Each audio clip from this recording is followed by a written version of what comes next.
தற்போதைய செய்தியை பார்த்து கொண்டிருக்கிறோம். நெல்லையில் சபாநாயகர் அப்பாவுவின் காரானது முற்றுகையிடப்பட்டிருக்கிறது. மறியல் போராட்டத்தின் போது அந்த வழியாக சென்ற சபாநாயகரின் கார் முற்றுகையிடப்பட்டிருக்கிறது. முழு விவரங்களோடு செய்தியாளர் ராஜா இணைப்பில் இருக்கிறார். வணக்கம் ராஜா, என்ன நடந்தது?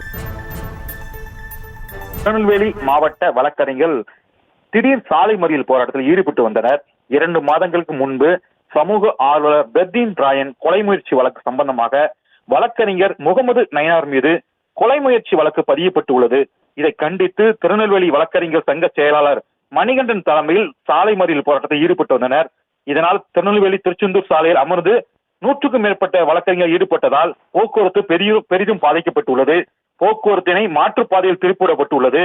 தகவல் அறிந்த திருநெல்வேலி மாநகர காவல்துறை துணை ஆணையர் ஆதர் பச்சோரா தலைமையிலான போலீசார் வழக்கறிஞர்கள் பேச்சுவார்த்தை நடத்தி வந்தனர். நீதிமன்றம் முன்பு இந்த மறியலில் ஈடுபட்ட வழக்கறிஞர்கள் அவ்வழியாக சென்று சபாநாயகர் வாகனத்தை முற்றுகை போராட்டம் ஈடுபட்டனர்.